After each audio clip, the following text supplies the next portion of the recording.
true.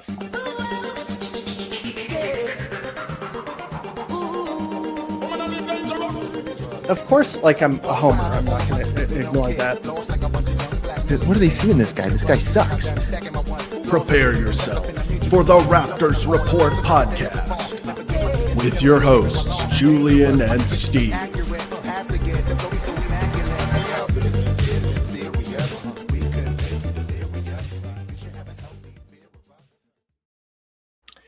Hello, Raptors fans. Welcome back to the Raptors Report podcast. I am your host, Julian. With me, as always, is Steve.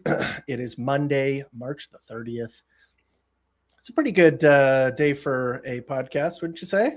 Absolutely. Perfect timing. It always seems like that happens, like early in the week, or like the Raptors do something awesome on the weekend. And we're like, all right, Raptors, they're back on track. And then, you know, the first game after we do the podcast, they lay an egg. I guess it's better than the other way around. I'd rather be talking about how great they are than how lousy they are. But yeah. I mean, we talked about it before. They've been maybe the most "it's so over, we're so back" team this season, and it just so happens to work out with our schedule that it's so over on Tuesdays and Wednesdays, and then we're so back by the weekend. Yeah, exactly. And oh my God, are we ever back? We are so back in ways not even imagined. Like, this is something Nobody's ever been this back. I know, no one has ever been this back. I think we just got to jump right into the first topic here, where the Raptors absolutely demolition the Magic in one of the most brutal, like basically like euthanizing a sick pet. Yeah. This was insane.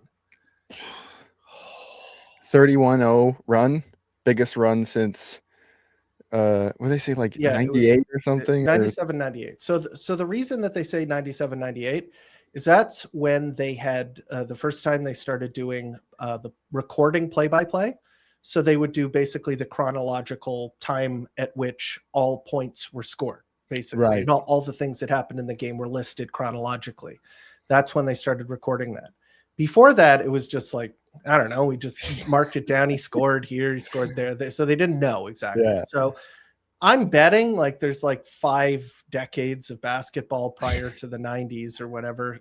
I'm guessing that there was just one team filled with like 5'8" white guys who just got, you know, with Will Chamberlain on the other side, just exactly racking up 40 rebound games. And yeah, like surely there were 31 plus runs, but in the modern era, 31-0, pretty crazy, pretty unexpected from this Raptors group, because they've struggled to get on those kinds of runs.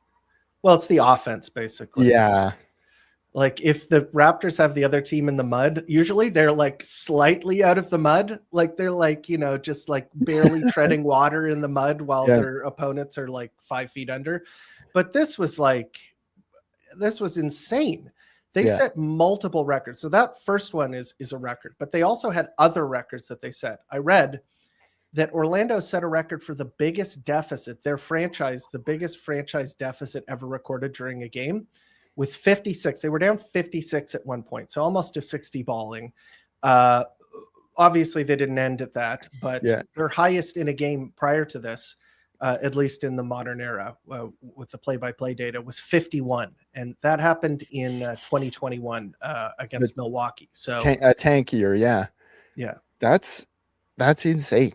That's and like if the games between the Raptors and the Magic this year have all been close. The first game the Raptors barely squeaked it out. Second one, the Raptors had that, or the Magic had that comeback. So I did not expect this. I expected a war. I think everybody was pretty shocked by it. Yeah, and the Magic, like, they're not a good offensive team, no doubt, but they are like a really bad offensive team, but they are a really good defensive team. Yeah. And you would assume that they would have put up a little bit more effort. Yeah. The biggest thing in this game, to me, was the fact that they could not stop the ball in transition. Yeah. They literally could, like, I was just counting, like I counted like 5 straight possessions where the Raptors would either get the rebound or inbound the ball and would kick it ahead, get, like, usually with Scotty, somehow getting the ball ahead, and then they would score in transition. And that just happened over and over and over again. And if you can't stop the ball in transition, you're going to fall behind pretty far. One of my favorite stats from this night was that the Raptors set a franchise record Sandro Mamukelashvili set the Raptors franchise record for the highest plus minus in a game with plus 47 points. Plus 47 dude. Yeah. in only 21 minutes played. So that's like he was getting plus 2 and a bit points per minute played. Yeah. And we just spoke about is his slump busted? And I mean, that Pretty certainly safe to looks say. like it. And when you compare it on the other end, did you see what's his name, Jamal McCain or Kane? Oh yeah. He had the worst game ever. In that. 8 minutes, he was like a negative 37 or something. He had 6 turnovers. I feel for that in guy 8 because minutes. he's like a fringe like rotation guy, like trying to get, and he got smoked. Like he looked scared whenever he had the ball. I was like, this guy does not look like he should be having the ball in his hands on the perimeter. Yeah. Yeah. And if you remember the last game against the Magic, the Raptors took the advantage by getting out in transition. Yeah. Like they were pushing the pace, and then all of a sudden the Magic came into the next quarter and just zoned up, and the Raptors had no answer. And it was the Desmond Bain started hitting shots. Game over. Raptors lose. Yeah. That they couldn't put the stops in the same way.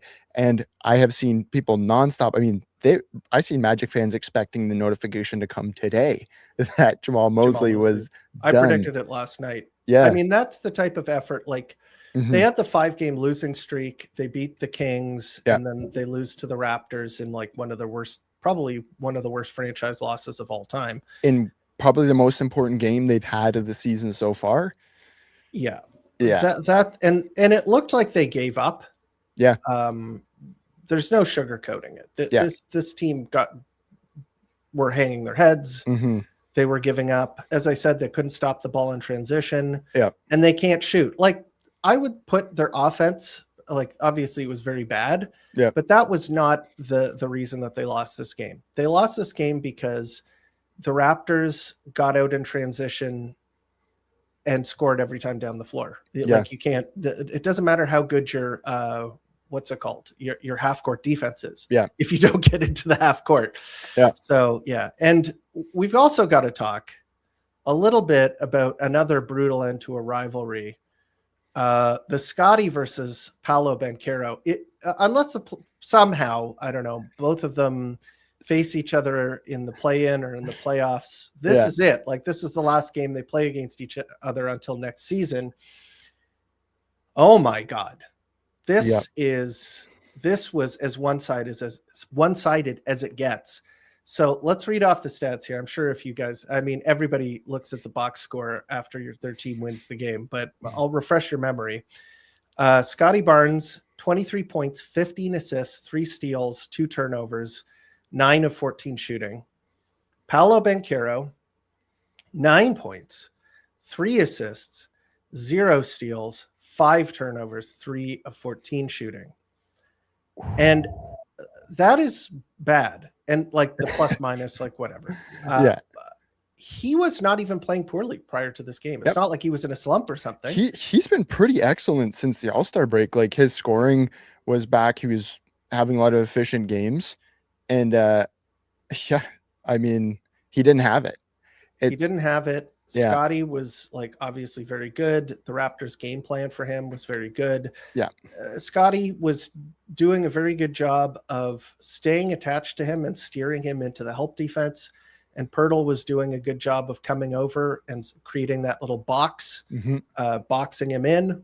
And then when he would kick it out, they don't have any shooting. Like Desmond Bain is their only good shooter. So basically that's their 1A game plan, is kind of let Paolo cook. Yeah. And if he doesn't have it, you know what I mean? They're pretty easy to solve. And boy, like he really struggled in this game. Like his pull-up shots weren't going in. At a certain point, you could tell that he did not want to have the ball in his hands anymore. Like he did not want to go one-on-one against Scotty Barnes. again. You know what I mean? Especially when his shot is off. Like he tried it. And it's the same with Scotty, same with any scorer. You know, like if your shot off the dribble goes in once, maybe you're going to go back to it a couple of times in the game. If it doesn't go in a couple of times, you're like, I can't do this. I'm just going to put up tour dates. I got to get inside. I got to create an easy basket.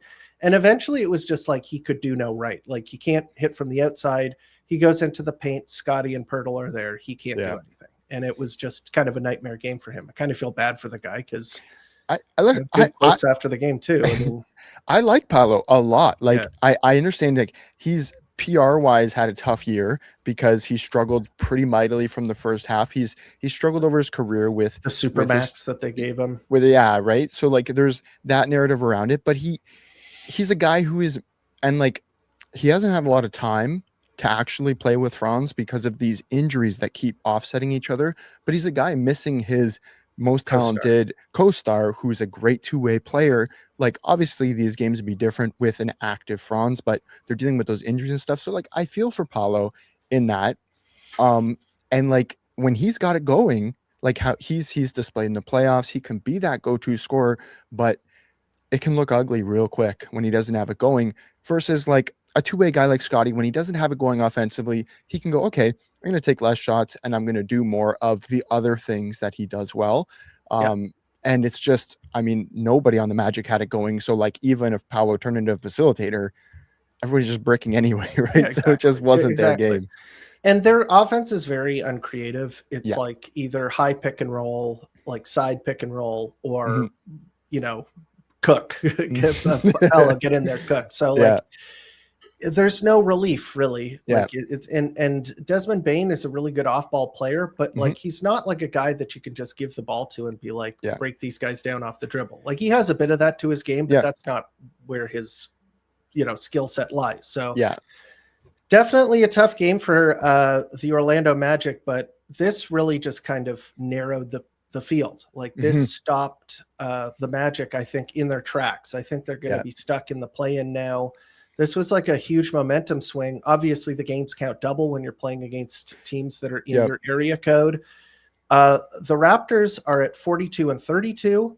The Magic are at 39-34, I believe, something like that. But if you just imagine, like the Magic are at 40-33 versus 41-33, like that is like that's right there, right? I'm actually there. Maybe they're 39-35. Anyway, it doesn't matter. You understand, like the math is double there. But it seems like they're kind of locked into a play-in spot now, unless they go on a miraculous run. But this pretty tough schedule too. Like this looked like a 1-2-3 Cancun game. Honestly, it must obviously, like every game seems to matter so much right now. Like there's a game right now between the Sixers and Heat. Hawks are playing, trying to keep up with the Raptors at this point. If they win tonight, they're still behind the Raptors. But if they lose, and the Sixers win, that they're swapping positions right there. It's so tight. It's very tight between those groups. So let's talk about that. That's actually one of our points here. It seems like the Heat are in a slugging match with Philly right now. Right now they're on the other, like the good side of it. So they're leading Philadelphia 78-70, but they have been on a big time cold streak here. They have, you know, as everybody knows, like we did an episode where it was like a disaster. The Raptors lost, like they fell into the play-in. The Magic and the Heat were right there. They had overtaken them for the 5th and 6th spots. They had both won 5 in a row. They were cooking, right? And then I was like, look at the schedule. They're going to win. They might lose 7 in a row. And they pulled off 1 win against the Cavs. I don't know how they did, because the next game against the Cavs, they got smoked. But they've lost 7 of 8. And like, thank you, Pascal, for the block at the buzzer. Yeah, Pascal, that was sick. He keeps beating these teams for the Raptors. Who else did he beat? He beat another team. Did he beat he beat the Magic, and he beat the Heat, I think. Yeah, the Heat. No, it was the Heat. Yeah. He's coming through. He's holding it down. Yeah. But let's talk a little bit about the Sixers here. The Sixers are on like they're not on a winning streak. They've lost a couple of games. But an important thing is that Maxey is back. So he had that finger injury, but, you know, the games matter so much. They don't want to fall into the play-in. They brought him back. And as I mentioned on Twitter, the most Nick Nurse of all things happened where he came back right off the injury reserve list and then played 43 minutes in the game. He's like, fuck it. You're playing the whole game. And, they won. So, but they have Maxey back. They have Embiid back, and their schedule is not too much harder than the Raptors. So let's talk a little bit about the schedule. We'll take a look here. I can just quickly share the screen. Tankathon has a really good index here of all the teams and their strength of schedule. So as you can see, among the remaining teams that we're going to be talking about here, Atlanta has the 5th hardest remaining schedule. They're playing Boston, the Knicks, the Cavs twice, Orlando, and the Heat.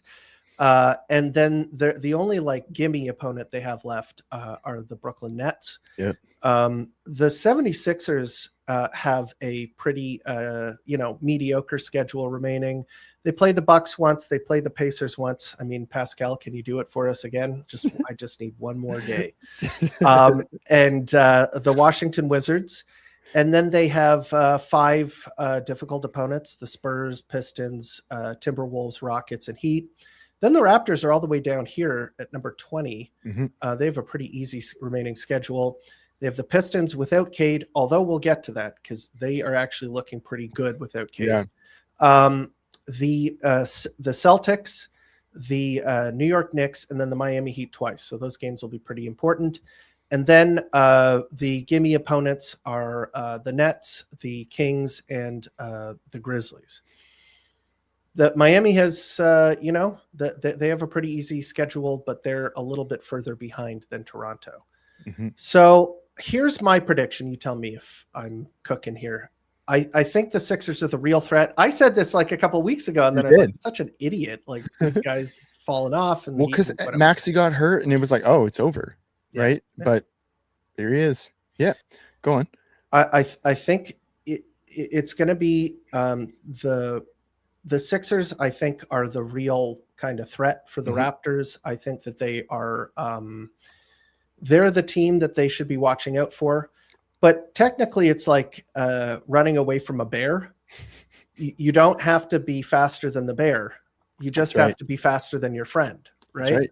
So let's take a look quickly at the standings here really fast, because this is the state of the Eastern Conference. Hold on, let me just quickly get to the here. Okay, so Detroit at the top, Boston, New York, and I'll mention Cleveland because Cleveland is not completely out of the woods.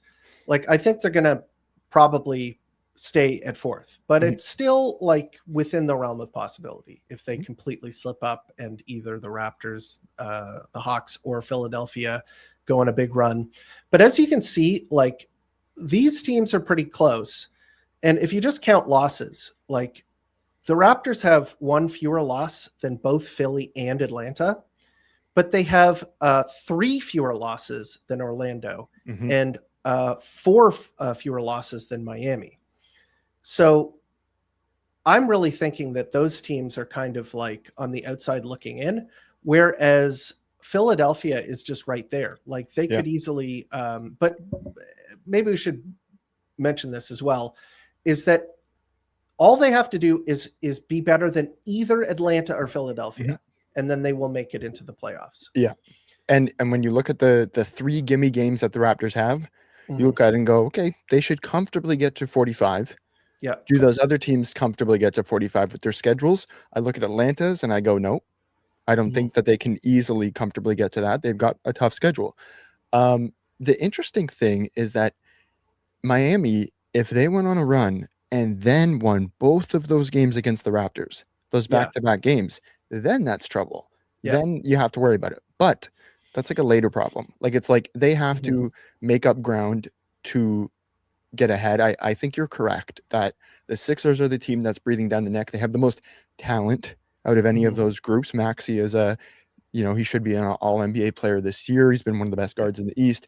Embiid continues to play great. You don't want him in a series. Exactly. You just don't want him in a series. During the regular season, you don't know if he's going to play all the games, maybe, but in a series, he's probably going to put his body on the line, and Yep. then you're dealing with like the league MVP a couple years ago, a Yep. guy who's like one of the.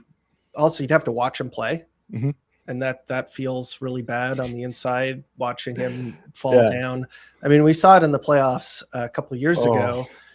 That was frustrating. Yeah, it was, and then he was so banged up from it that he was over. But from a fan, a basketball point of view, I want the Sixers to get the 6th seed and face off with the Knicks in the first round. That 3-6, that would be a good series. You've got Maxey versus Brunson. You've got Cat. Oh yeah, it's the repeat of the game or the series a couple years ago. Yeah, that's fun. Yeah. I would love to see that. And then it gives the Knicks, I think, a harder series than the Hawks, because I think they match up better against the Hawks, right? So, but then you're thinking like if the Raptors manage to get into the conference or the conference semifinals. I like that. That is like some amazing optimism. I'm really feeling that. But yeah, the Hawks are like, kudos to them, honestly. Yeah, they looked good players. Dead. They looked completely dead. Yeah, and they just kind of sprung back to life. Yeah, and the team like is constructed in a smart way, I think. Yep. You've got a stretch 5, you've got a defensive port. Like there's some interesting ideas going on there with roster construction. You have the number 1 guy in Jalen Johnson. Yeah, go ahead. They've got even like Dyson Daniels. Yeah, as a facilitator, as a guy who's getting paint touches. Like I was watching some of the Celtics game, and he's getting his shoulder into guys and getting like these nice layups where he's not that efficient of a player, but I've just really liked the way that he's being used right now. And I think that what should be the front runner for the most improved player, Nickeil Alexander-Walker, has been tremendous. Absolutely. Like they've got a lot of players across their roster who are, and even CJ McCollum, his on-off, he's like a plus 14. I know. How's that possible? The guy was like absolutely cooked. Yeah. That I think that's a bit of a stroke of luck. And yeah, honestly, like if that was my team, I would not be looking forward to the playoffs if you're going to expect CJ McCollum to like maintain this kind of like, Wile E. Coyote running off a cliff and not realizing he's walking on air kind of thing until he looks down. That is what's going to happen, I think, with CJ McCollum. But but seriously, like these guys have done like an amazing job of coming back. Yeah. And it's kind of cool how they built their team. Like you don't see a lot of teams like this, like a non-traditional 5, a non-traditional 1. You've got the ball in the hands of like your small forward, kind of similar to what they're doing with Scotty right now, but he's more of a scorer. It's fun and it's cool, and they're an entertaining basketball team. But hopefully they make the play-in, so we don't have to. Yeah, right. They could make the play-in and then get awarded with a top pick from that Pelicans thing. They've got a nice future ahead of them, but I think for the rest of the season, the Raptors are in a much better position than they are to keep one of those playoff spots. Yeah. But I agree. I think the Raptors are in a good spot right now. I think that the fact that, they're a little bit ahead, they're in the driver's seat, and the record doesn't look that bad. I'm hopeful. I'm optimistic, but we'll have to see. Maybe next week I'll be coming in. My hair will be a little bit grayer, and the bags under my eyes will be a little bit more, a little deeper, and I'll just look a little bit more dead to the world. Who knows? Okay, and just to read, like they also have tiebreakers over a lot of these teams, except for Philly because of the conference play, but. They've got the tiebreaker over the Hawks, which is great. They got the tiebreaker over the Magic, and if they win one of these next games against the Heat, they have a tiebreaker over them too. So because they're up 2-0 in the series, right? Yeah. Okay. All right. Well, let's get into a very contentious topic in Raptors fandom, which is, of course, Scotty being the point guard. And before I set this up, it doesn't matter. Okay, nothing matters. Then what you call Scotty Barnes doesn't matter. All right. And one thing about basketball that is really cool is that you can have all sorts of different players with all sorts of different skill sets. Like what we were just talking about with the Hawks, where they have an untraditional 5, an untraditional 1. They've got all these different players, but they have interlocking skill sets that offset the other one's weaknesses. They're built in a way where a player has a little of column A, but doesn't have a little of column B. You get another player who has column B and not a lot of column A. Hey, they fit together like a puzzle piece, right? That's what roster construction is. You want to make a team that helps the other players, that creates a good synergy.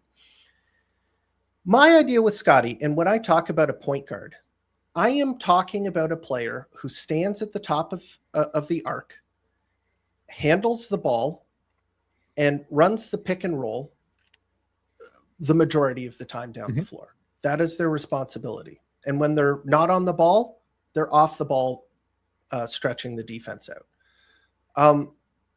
I just don't see Scotty Barnes being used like that. And last season, which is different because he has improved. I don't want to say like he is more of a point guard now than he was last season. So for the Scotty point guard people, you've got a bit of a win here. I'm giving you a bit of a concession, but I don't think that that's how he's being used the majority of the time down the floor.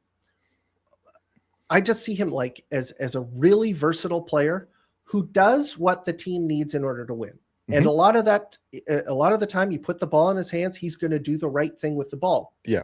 He's going to pass the ball. He's going to make plays for his teammates. He's going to do all that sort of stuff. That doesn't necessarily mean you're the point guard on the floor. Nikola Jokic is one of the best playmakers I've ever seen in the sport. He's arguably the best. He's not a point guard. And he does a lot of the stuff, the way that Scotty gets assists are similar to Jokic, similar to a lot of centers, similar to a lot of bigger players because they can see over the defense. They use them as a connector.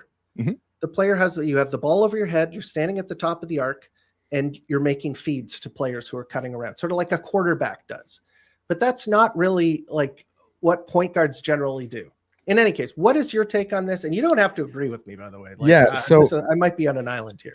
I see where you're coming for with it. And Scotty does not possess traditional point guard skills. His handle does not compare to, top 10, top 15 point guards. Like he's not a guy that you want to have constantly bringing the ball up and getting that kind of pressure, although his handle has substantially improved over the last couple of years.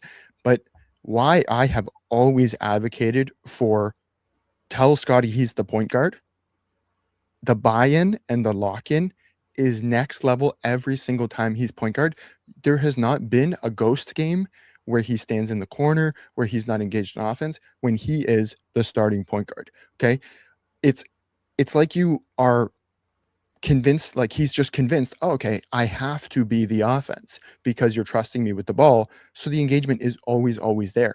Like, even if I have advocated playing him with like quickly next to him at the 2. So you have that secondary ball handler, somebody to shoot, but you're giving him decision-making chances because he's an excellent decision maker. And I don't want him getting tired out, always bringing the ball up the floor because that is tiring and he's already getting gas defending. But when you combine, like I tried to look for, because every time he's played point guard, I track the stats and I tweet about it because I've been raving about, tell this guy he's the point guard because it makes him lock in more. Right. So every time I tweet it because it's like, yeah, he wants to be Magic Johnson. So just convince him, yeah, buddy, you're Magic Johnson. So over the last couple years, including these last 2 games, he averages 22.5 points, 6.6 rebounds, and 11.8 assists as point guard on more efficient than he is as a power forward. I don't know why he's more efficient from there. I don't know if it's a symptom of running some pick and roll and getting some good screens. I don't really know why that is, or it's just because it's a small sample of like maybe 15 to 20 games, but he's delivered always as a point guard and he has statistically some of his best numbers as that. So I've always advocated for it because I just literally I love to see an engaged, aggressive Barnes. And I think you get the best of that when you say you're running the offense tonight, not somebody else. So like it could be just listening to what you're saying. Like maybe my definition of what a point guard is too narrow. Okay. Because I see it like this is the role that I usually think about a player in. And what you're saying, like if your definition is broad enough to include the guy who handles and holds the ball and touches the ball the most often, then yes, I want him to be the point guard. I want him to touch the ball every single time down the floor. Yeah. And maybe that's just how he feels. Like he's probably not thinking, well, I have to run 10 pick and rolls in this game in order for me to pass the threshold, and I can't post up more than I do. Like, I don't care. Like, I want him to do what is the best for him. So play the way that he feels the most comfortable. And I think that is, having the ball in his hands. I agree with you. He looks very good. I would say that a lot of the time when he has the ball in his hands, like especially last night, he's got a good matchup, right? Yeah. Like Paolo Banchero is not a good defender. And what they were doing is like they ran a couple of pick and rolls for him. It wasn't the majority of the possessions that he ran on the floor, but like they would put Paolo into pick and roll coverage because he's shit in that play. And he was letting Scotty basically get past him. Paolo Banchero's, we're going to go back into it. Sorry. We're going to go back to Raptors dumpster Orlando, because I got to talk about yesterday when Paolo got back cut by Mamu, and he was just standing there. He watched the ball, like he watched Mamu run past him. Mamu got the ball, was so open under the rim that he got confused and threw it back out to Scotty. Like both of those things happened, and Paolo did not move. He was just standing on the baseline. Sorry, I had to bring that up. No, but you just reminded me of another thing from that game. Did you see the 5-on-1 fast break? That was so funny. The funniest thing. And then there's a whole highlight reel of Goga Batazde just having the roughest game of his life. He got dunked on twice. he looked awful. He kept turning it over. Yeah, that was not a good game. I think the role definition there is garbage. I think that guys don't know what they're supposed to be doing. I think that players don't get to touch the ball enough, or they touch the ball too often. Like that's how you can tell like a team is well coached, is that the players who aren't supposed to be handling the ball don't handle the ball, and the players who do handle the ball do handle the ball. So the Magic are definitely in dire straits there. But back to the Scotty point guard discussion. Sorry, I have a young child, so maybe that's on my mind. But I don't really think it matters what you call him. And I will say that like last season, he like the non-Scotty point guard people were eating well, because when they gave him the ball on the perimeter, he would try and run a pick and roll, or he would try and isolate at the top. And basically it was like him sort of dribbling into coverage, being unable to break down his man, and then having to retreat dribble to the perimeter, and then a lot of the time shoot like a 3-point shot that didn't go in. That was what he had to do. That's what he did as a point guard. Yeah. So it's like, well, he can't really get his man off of the dribble. Pick and rolls aren't very good because they go under the screen and they just kind of let him shoot the ball. So it's like, well, he can't be a point guard. What he's done this season, and I think that is like a big part of his growth, and he started to learn it at the end of last season, was dribbling into a post up where he could start he developed his post game and it looked a lot better, or dribble into a mid-range pull-up shot. It gave him a scoring option where if they play off of him a little bit too much, he can pop for the mid-range. And that has been like automatic this season. That has been such a good shot. Also, when you dribble the ball, like you remember when Siakam used to do this as well, is that if you're a larger player and you have a higher dribble, you can't dribble face up into players, right? Your dribble is too high. A person off of the ball is going to come in and just knock it out of your hands.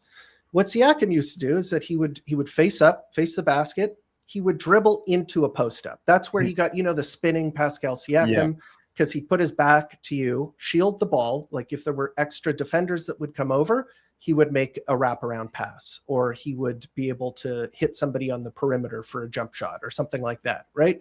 He has that in his game now too. So like, is that being a point guard? Like if you post up, like I can think of like Shaq averaged quite a few assists just based on his passing out of his, like Jokic does the same thing. Like he'll dribble into a post up as well. Like that's a kind of center move in all honesty. Yeah.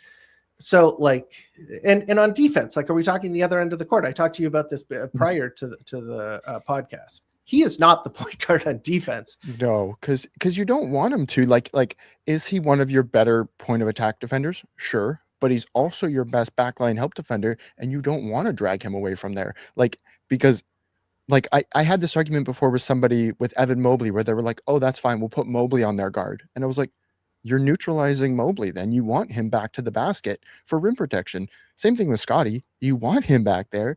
And you rarely see, it's only in switches and stuff where he can switch out onto a guard. But yeah, you're right. He doesn't usually play on the guard, but like if there's like a wing, like he'll play defense on the wing. Yeah. And I agree with you totally about him being the best help defender, unless there's a like CMB helped with that. If you remember when Yak went down, it was Scotty and CMB in the middle. Yeah. And Scotty felt fine being on the perimeter because he knew that CMB was behind him and he could, gap them, drive them, like guide them into the help defense, play a little bit higher. Like he doesn't have to worry about protecting the basket too. Exactly. He can worry about his man.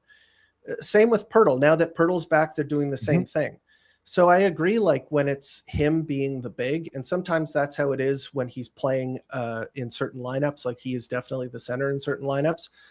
But like he can defend the outside as well, but he's not covering, like his worst matchups are against guards who can shoot. Like if you remember Peyton Pritchard, he would just routinely cook Scotty on the perimeter because he would hit, like he'd run him off of a screen and then he just hit a pull-up shot. Or he'd drive, like feint to drive. Scotty would back up a little bit too much and then he'd just shoot a jump shot over top of him. So it's like, I think he is a good perimeter defender. He is a guy who could cover 1 to 5. Maybe not the best at the 5 and maybe not the best at the 1. Like the best 1 and 5 players would probably beat him. But anybody at the 2, 3, 4, like anybody on the wing or at the forward spot, he's locking them up. Yeah.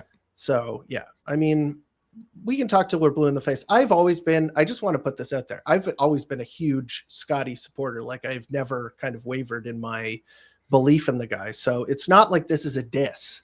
Yeah. Just remember that. If I'm saying he's not a point guard, it's not because I don't respect him as a player. So like the thing I've always advocated for is just when you find something that's working well with him, keep going with it, keep trying it. Like there was maybe from his sophomore season, Nick Nurse played him at the 5 once, right? He started him at the 5 for maybe 5 or 6 games, and he averaged a double-double. He was fantastic. And then maybe it was because injured player, whatever, came back and stuff, but he took him away from that. And then he had a worse season the rest of the year away from it. And I was like, I wanted to see more of that. I want to see, how that goes. And I like that Darko has been sticking with that because playing Jamal Shed as the starting point guard wasn't working. That did not work. He is not. It worked yesterday, but I think that a lot of that had to do with the Magic. But you're right. It wasn't working, and then he switched it. So I like the creativity. I like trying it, and I mean, you're a bit screwed here with Emmanuel quickly being injured.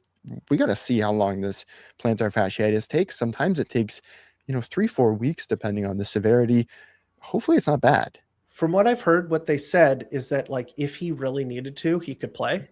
That's usually like a lot of this plantar fasciitis is like pain management. Yeah. So this is not necessarily like a thing that like his body is going to break if he continues to play on it. But they're giving him a break right now. It's right before the playoffs. Raptors are playing pretty well without him. And a lot of that, maybe we can do a little segue here. Especially yesterday, I really liked what I saw from AJ Lawson and to a lesser extent, Elijah Martin, but I wanted to bring him into this discussion as well. What did you see from AJ Lawson? What did he show you yesterday? The guy can make shots, man. Like he has been, up and down in his, because he doesn't get that much opportunity, very short leash. But this season, he's shooting like 43% from 3 in his very limited time. He can hit those shots. He's and I've loved like his activity as an off-ball player. He gets to the right spot, and he's been easy for guys like Scotty, RJ, Jamal to find because he's in the right spot, because he's got like that sense. He knows where to be, and he actually is nailing the shot.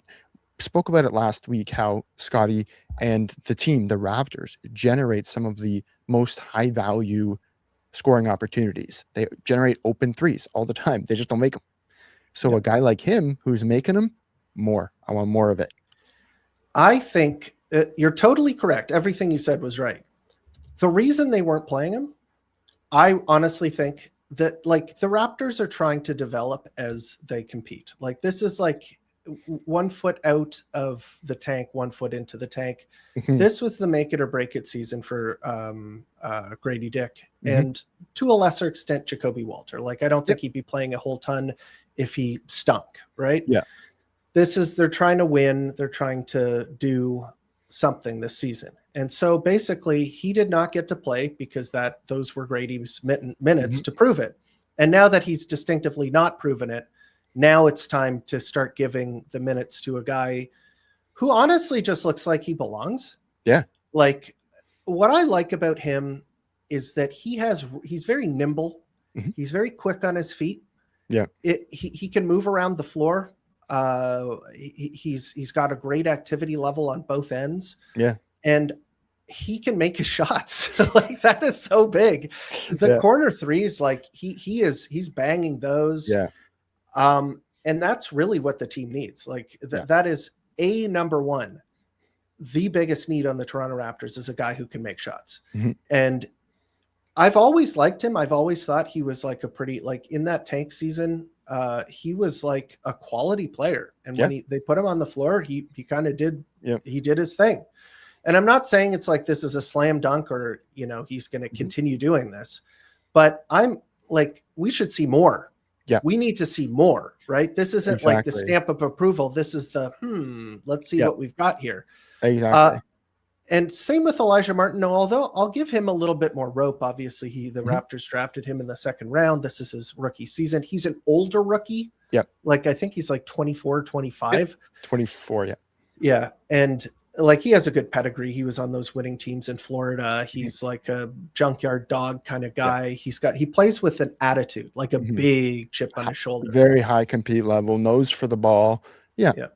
And he did a give me that, on the broadcast yesterday with a block shot. Oh, who is he battling with? Oh, it was Maxey. He was battling with Maxey. Yeah. And Maxey, like, unfortunately, very unfortunately for the Raptors, was like, it was a poke the bear moment of the big brother moment where there's like, oh, you're talking smack now. Okay. Now it's time to turn it on. And he had like one of those games. But I appreciated I always like guys who can continue talking even when they go down. Yeah. Like Michael Jordan, I believe he said it's like they always wait till they're ahead before they start talking.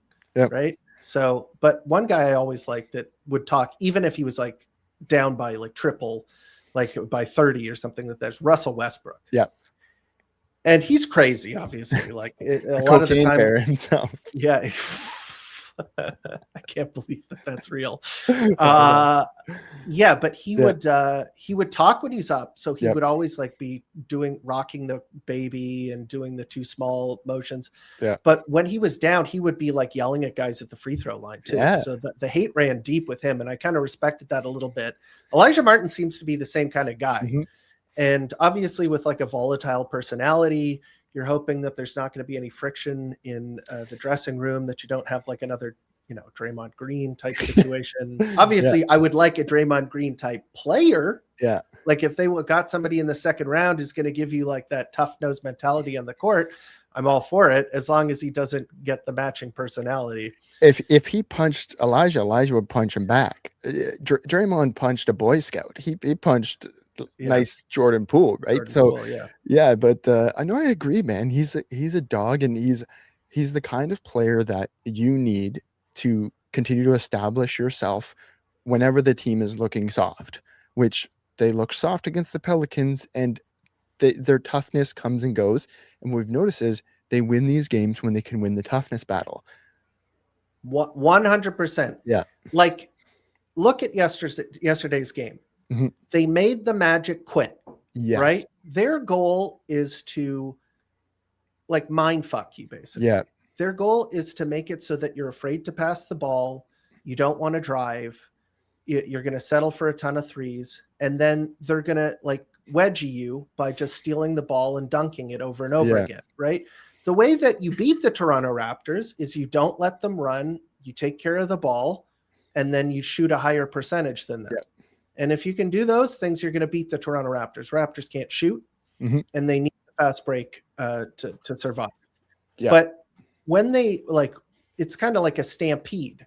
If you just keep running on them over and over and over and over again, eventually it just saps your will and it's over. Like you're done. You just kind of sumo squatted on them and they can't get back up. So it's such an interesting strategy. That's why I love basketball, because there's so many different ways you can win a game. Yeah, and the muck it up thing has been working. It's what you have to do often when you have a talent disadvantage, which the Raptors sometimes do. And like, if you look at the wins against the Cavs this year, I think they won those games physically, except for the game where Jamison Battle went off. But that game, you were like, they weren't expecting the Raptors to hit shots because they were just mucking it about and playing their game. And then all of a sudden you had a guy hit 3 threes in a row. And it was like, whoa, okay. It was like 6 threes. Yeah. He hit 6. He made all of his shots. And the only reason he wasn't the highest true shooting percentage of all time was because instead of making 7 threes, he made 6 threes and 1 layup. So one of the points was just ever so slightly less than the other one, even though he was perfect from the field. I always thought that was pretty funny. It's crazy because if he didn't have that insane game, we would be in the play-in right now. We would be looking up. That's how crazy close this season has been. So this has been a great season. Like really has. Look at the conference this season and look at the conference last season. What was the winning percentage of the number 7 team? It was like they won 45 games, I think, something like that. I think a couple of teams are going to win 45 games this year. I think like a number of teams, and it's going to come down to the wire. That's awesome. And it's like that in the West too. Like you have Minnesota, Houston, 45-45. Admittedly, Phoenix has fallen a little bit further behind in the pack, but like it's pretty close. I'm just maybe it's the Raptors being back in the playoffs. Back in the playoffs. Jesus, my mouth is writing a lot of checks tonight. But back in the playoff hunt. There we go. That has made things so much cooler this season. But having some skin in the game never hurts. Okay, this is kind of one that for us old heads, we really take this seriously. So happy 19th anniversary to the Mo Pete game tying 3 against the Washington Wizards. One of the greatest play. I saw it live. I saw this live. Really? That's how old I am. Yes. That's awesome. So, wow. And so this was like a really, really like this holds a lot of emotional memory to me. So in this game, the Raptors were down big and they managed to get it back. And why don't we just show the play, because it is an iconic play. I'm sure you've seen it. Even if you're not a Raptors fan, you've probably seen this play, but we'll relive it right now. Down the floor, and it's a deflection by Ruffin. Let me set it up. Let me set it up. So Gilbert Arenas, I believe, made 1 free throw, missed 1 free throw. So he could have put it up double digits. And the Raptors had to inbound the ball. Raptors are only 3.8 seconds left on the clock. Now will the Wizards foul down the floor, and it's a deflection by Ruffin. And the play continues. Peterson got it. I don't believe it. Believe it. It's a we got to check. Look at Ernie. No, what's his name? Their coach is so like this face. Hold on. This face. Hold on. Oh, like the "Are you shitting me" face. Yeah. Everyone has been here. Everyone has been on what this man is dealing with here. Yep. Like the "Are you kidding me" face. Yeah. We're going into overtime. The other angle is a lot better here. Just laughing Became in an disbelief. NBA player with the Raptors in 2000. Circus shots for Mo Peterson. Unbelievable. Yeah. Look at this right here. Ruffin comes up with it and he just tries throwing it down the other end. And look at this Never right do here, that. Peterson. Butler. Hey, I'll tell you, Butler almost got a foul. And that's Okay, so I'll give you a little bit of more context here. There were somebody had videotaped the end of the game, and there were people who were chanting USA, because just like all the players are American. Look, nobody on the Raptors are Canadian. You're chanting it to other Americans who you're sitting around. There's no Canadians around. Why are you chanting USA? Anyway, I thought that was really funny. They're chanting that. And then, of course, the game gets tied up. And, they were heartbroken. This was so good. I was watching it at a bar with my wife, actually. That's cool. Yeah. Yeah. It's funny. The interaction with Mo, so the way back, like this is a different Twitter account than I had, but like it's my first like interaction with an athlete ever. It was some anniversary of that. Like it was like maybe 15th anniversary, whatever the hell. And I had typed like, because Mo Peter commented and I was like, oh, what were you thinking in that moment? And he responded and he was like, he's just like, I just grabbed it and just put her up. Like didn't even think anything. Like didn't think I got enough in time. Didn't think anything. Yeah. And then he hit and he saw the red light go after. And it's just like, oh. And that must have been so fun. And it's so funny that the anniversary just happened. If you saw what happened in March Madness. Oh my goodness. The UConn, shot. Byron and Mullins. Caden Boozer is feeling it. He's, taking all the blame of the loss on himself and everything. But that's why you don't throw the ball up. Hold the ball. Get fouled. I think he was trying to like get it ahead to somebody else. But this one was so funny because if he was stronger, it would have worked. Like if he wasn't, like that was such like a bad throw up into the air. That's like something I would have done. It's like, bro, can't you get it a little higher? Yeah. Or throw it down to the other end of the court. What are you doing throwing it up in the air? Yeah. I grew up playing like mostly lacrosse, right? And a kid tried that in lacrosse. He tried to throw the ball up. There was like 5 seconds left. He hit the score clock. He hit the Jumbotron, which immediately counts as out of bounds. It was our ball. We ended up scoring in that 5 seconds because it was pass, goal. And he was just sat there like, what? It's like, never do it. So never do it. It doesn't work. The hubris of the team that is ahead. They're like, I'm going to live forever. What are you talking about? They want that I don't moment. have to worry about anything. They want that moment of just throwing it up. We win. That's true. Because you seem like it's like one of those super genius in the moment ideas. It's like, I'm so smart. I'm just going to throw the ball up in the air. They'll never get it. That ball's not coming back down. Oh, boy. Yep. That was a moment in Raptors history. And that was at a time. Okay. You have to imagine. All of you are living in the post-Kawhi, post-2019 era. The Raptors suck balls. Those guys were awful. They had nothing to their name. Basically, it was like the Vince playoff series from like, I don't know, like 9 years ago or something. So like there was really nothing you could hang your hat on.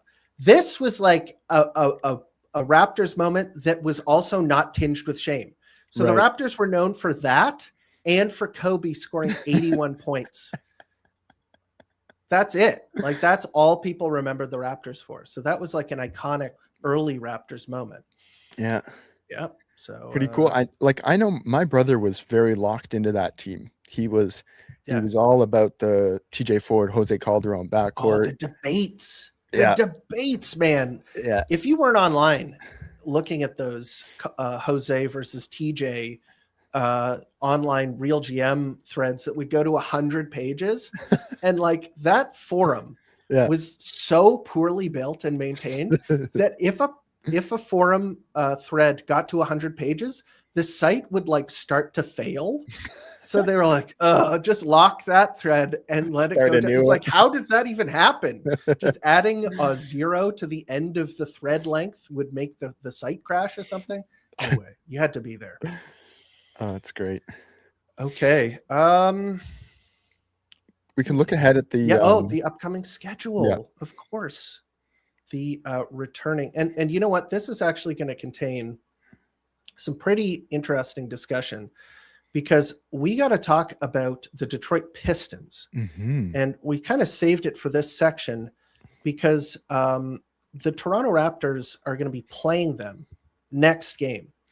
And the Pistons are obviously they're without Cade Cunningham. Cade Cunningham is out with a what is it? Collapsed lung. Yeah. very strange injury, but he's out with that, and he will not be playing against the Toronto Raptors.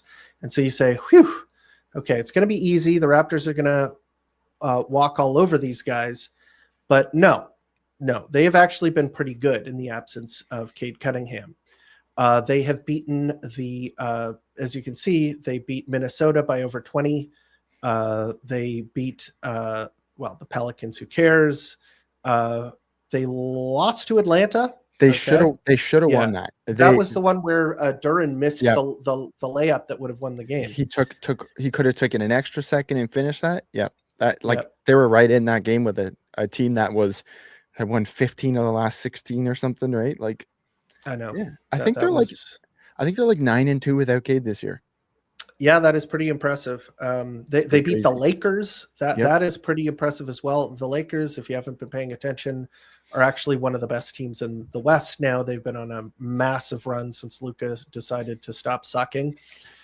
And the Raptors are playing against them in their building. So that is going to be a pretty tough game, especially if we don't know what the Toronto Raptors are going to look like. Yeah, it's interesting because Duren is out right now with a knee thing, but I don't know how severe it is. Yeah. If Duren doesn't play that game, I'm a lot more confident about that game. And honestly, the Raptors beat them with Cade, right? Yeah. So that gives you that was this like one of the lone statement wins this team has this year was against the Pistons. Yeah. And Tobias Harris day to day with a hip, but the Jalen Duren here, as we can see, it's listed as a day-to-day injury. Mm-hmm. So he might still be playing. Tobias Harris has been, decent for them. He's day-to-day. Duncan Robinson, although he's kind of fallen out of favor. They have been getting the good variants version of Kevin Huerter recently. That guy, like what I think, if Grady's going to come back and like actually be a good player, I think it's going to be like Kevin Huerter, where just like some seasons or like some sections of the season, he's going to be like banging shots. Like if you remember when Kevin Huerter first left the Hawks to go to the Kings, he was a big part of their beam team dreams. Yeah. And he was sick for them.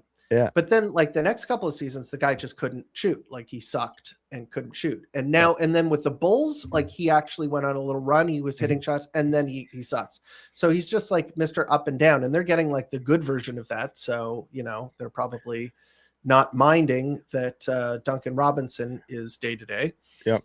Isaiah Stewart, he's out with a calf. Okay. Interesting. And Asar Thompson. Oh my goodness. Yeah, they have a lot of day-to-days here. So because the other thing that happens at this time of year is teams that are well positioned for the playoffs start resting guys when they've got boo-boos, right? So like Toronto?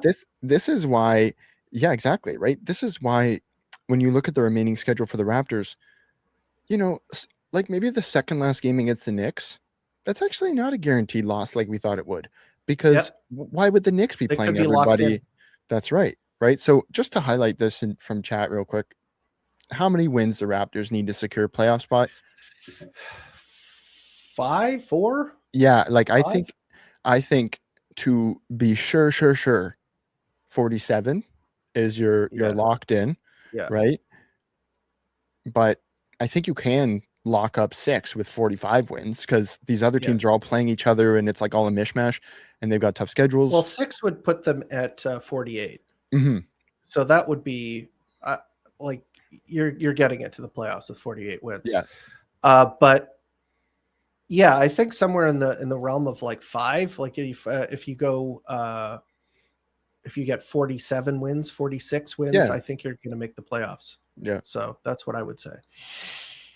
But we were looking at the Toronto Raptors schedule. So the Detroit game, that is a tough one to call. Like I would not want to, like I don't ever bet, but I wouldn't want to bet on that one because who knows who's going to be available. Is Quickly going to play?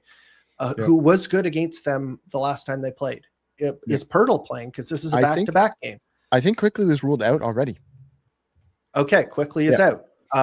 Like is Ingram going to play? Who are they going to? Because what the Raptors have been with Pirtle, all of the resting schedules that they have is that he sits against the worst opponent.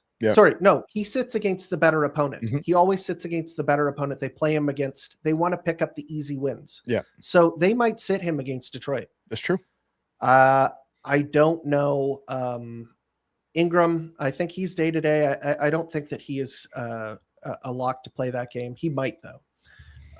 But that's going to be a tough one to call. I'm going to put the Raptors as slight dogs here. For the Is that Pistons, fair? If the Pistons play, let's say all their day-to-day players play. Yeah. So let's say it's Duran plays, Harris plays, Asar Thompson plays, maybe Duncan Robinson. I don't really care if he plays, but like if all those guys play, I think it's going to be kind of like a little bit like a Suns scenario. If you remember, the Raptors killed the Suns, or was a comeback from behind, or it was close. They didn't kill them, but they clutched it. That was with the cool that block that Scotty, and then they outlasted them. And then we were like, oh, cool, this is going to be, a competitive game. They're going to really, and they had a bunch of injuries too. Mm-hmm. And then the Raptors get their clocks cleaned, right? Yeah. So I'm worried that it could be that kind of game. But then again, like who knows who's going to play. So I'm going to have them slight dogs here. I'm going to say like 40-60 Toronto. What do you think? You think they got that one? I think they win it because I think they're pretty locked in. I think they know that they need to win these games. They've, like Scotty had mentioned, that they're just trying to take one game at a time and win these games, that do the things they can control. And it's like they know how much each of these games matter. So I think they'll put up a big effort. I don't think they'll be blindsided with this. And it's an away game, and they've been better away than home.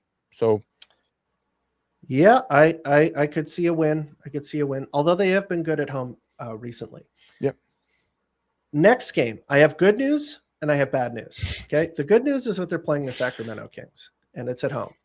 Here's the bad news. I don't even think you considered this.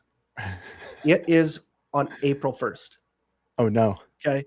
Oh no. What would be the most appropriate thing to do on April the 1st, April Fool's Day? Lose to the Sacramento Kings. Yeah. And wouldn't that be the ultimate thing to do? Precious Achua 30 ball and you lose to, because like you're playing. How appropriate would that be? And DeMar, right? DeMar would love it. He would love to put up 40 and mess up our playoff. Oh yeah, he'd be all about that. Masai isn't even here anymore, DeMar. That he traded you. Get over it. Yeah. I think they win that game, even no matter how funny it would be for them to lose that game. When was their last win? Let's see. Brooklyn. Okay. Good team. Utah. Another great Clippers. team. Oh my God. Yeah, that makes zero sense to me. That Indiana, Chicago. Okay, so they've pretty much exclusively beaten bad teams. Mm-hmm. So I mean, I think they're going to win that game. Yeah. It would be very funny and also very sad if they were to lose that game. Memphis Grizzlies in Memphis. Grizzlies are like concertedly bad now.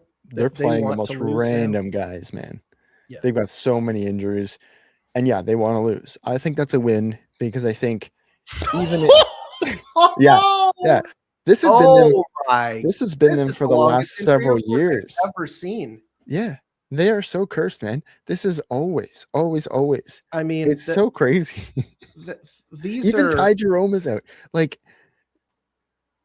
it's insane. Some of these day-to-days are probably not real, but like I guess it is day-to-days of guys you've never heard of. So that is probably going to be a win. That is one of the longest injury reports I've seen. So I'd say that's a win. Yeah. Next up, the Celtics. That's a loss. You can't beat this other unless they're never ever get your hopes up against the Celtics. Now, would they? I don't know what the Celtics schedule is around there, but maybe that's a game that they sit Jason Tatum and sit Jaylen Brown if it's a back-to-back. Maybe, and then the Raptors would still lose because they've got Peyton Pritchard and they've got Derek White would have his game. Yeah, he's been better, but like he'd have a huge game. They would just flambe us. I believe they're losing to the Hawks right now by a decent amount, which is unfortunate. Oh my God. Yeah, that sucks. Like can you just do your job, man? I know. Just come through for us, please. But they're on a The 9-3 Heat are, run. Maybe they're are you coming an back. optimist or a pessimist? Because the Heat are beating the 76ers by 8 right now with 28 seconds left. Does that make you happy or sad? That makes me happy. You think so? I think so. I don't really know how to feel about that matchup because, like, it'd be good for the Sixers to lose because they're right up there, but you don't want the Heat gaining any ground either. But because of those 2 games at the end of the season. Yeah. That's a tough one. It's crazy. I think I'm okay with that outcome. It's funny that the Hawks will still be behind us because of that slight fraction of win-loss percentage that the Raptors stay ahead. Would that be? Oh, right. Well, yeah. They have a loss over the Raptors, right? Exactly. They have one more loss. Yeah. Okay. So I'll explain. Yeah. I mean, when you are in the positives. So if you have a positive record, you want fewer losses. Okay, that will create a higher percentage for you. If you have fewer losses, like if you have the same gap between the two, so 9 or something like that, or 10, it's better to have fewer losses. But if you're in the negatives and you want a lower score, it's better to have fewer wins. So like you're looking at wins in order to figure out what's the higher score. Yeah. So it works backwards when either over 500 or under 500. Yeah. And as IKD says as well, to like, you have the tiebreaker over Atlanta, beat them 4 times this season. So yeah, you're well positioned if they're the ones that are constantly at your back. You just don't want to go a game or 2 under them, because I don't like the Raptors Knicks in a first round at all. Set it for time. I'd rather, as much as like none of these are great options, I'd rather Cavs Raptors versus Knicks Raptors. No doubt. I mean, like they've won all of the games in that series, and obviously playoffs are a different animal, but the Cavs, like, are they good in the playoffs? Like, is that even a thing? Like, are they a scary team? Like, it's Donovan Mitchell can score 30 in the playoffs, but he hasn't gotten to a conference final yet. And Evan Mobley is pretty good in the second round last year, but like, it's like the pressure's on Harden to not choke it, right? So it'll be interesting because they've got 2 star guards, and the Raptors are a bit weaker at the guard spot compared to their wing spot. It's a very interesting matchup. I like it physicality wise because I think the Cavs are soft. Yeah, I think so too. That's how they lost against the Knicks a couple years ago.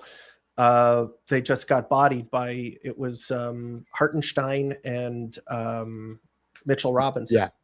Yeah. Allen is a good player. Like I like him. Mobley is a good player. I like him. They're both not built. I will never get over that video of rookie Scotty flipping Jared Allen over him. Yeah. I don't know if you've seen that, right? They're wrestling for the ball and he judo throws him. Yeah. A guy that is, right? So again, and Jared Allen's a nice guy, right? Yeah. And he's good. Like I don't think he's a bad player. Yeah. He's just not, sometimes he loses the physical battle. Yeah. And I don't know if Pirtle is the guy who can punish him. Like that's why I've always felt like that's a bad matchup for Pirtle. Yeah. Because Pirtle his thing is he's like kind of like a finesse big in terms of how he finishes. Yeah. And the way that you beat Jared Allen is that you just out muscle it. You push him around and grab the boards. And that's just not really Pirtle. So yeah, the lights are bright, of course. The ultimate quote. I can't believe he said that. He exposed himself with that. Yeah. The lights were brighter than expected. Isn't that's like when the inner monologue escapes your mouth. Yeah. There's no way you're catching me saying that. How on earth do you like, you're just like, yeah, that's okay to say. Yeah. Even like, when we got scared. Do you remember that when there was like the whatever full or partial eclipse or something, but the Knicks guys like Jalen Brunson and Josh Hart and everything did the picture with the glasses, and instantly lights are brighter than expected. And then they were like, oh no, we've given the internet ammunition if we choke. You can never give the internet ammunition like that. Yeah, absolutely. There's so many things that, like, even if you don't intend for something, like a lot of the time you'll say something, like the famous one is the what's it called meme, Oh, who's that Cavs guard who then went to the Heat and he loved chucking, like from a long time ago? He was drafted by the Cavs. Not Terry Rozier, the other guy, Mario Chalmers. No. But he was in that era. Yeah, but he's I'd rather go 0 for 30. Yeah, yes. Yeah. The one, maybe if not more iconic quote. Yeah. I'd rather go 0 for 30 than 0 for 15 or something like that, because that means I didn't give up. Yeah. It's incredible. Yeah. Anyway, but like that one is an iconic quote. Dion Waiters. Dion Waiters, thank you. Yes. Thank you, chat. Our chat just comes to the rescue yet again. But that was, that sometimes you say something like that and you don't even mean it to, but it just catches on. It's like one of those things. So, yeah, in any case, I think that is the end of the episode. We've gone through all of our topics here and we're at 1 hour, 10 minutes. But this was a fun one. I mean, like, I'm in great spirits. Absolutely. Who wouldn't be after that, the game yesterday? I hope all of you have a great week. And it's clear sailing from here, right, guys? Yeah, I mean they're gonna win out. Yeah. Oh yeah. Surely they've got it in the bag. Okay, guys. Famous last words. Thanks, everybody. We'll see you next week. Cheers.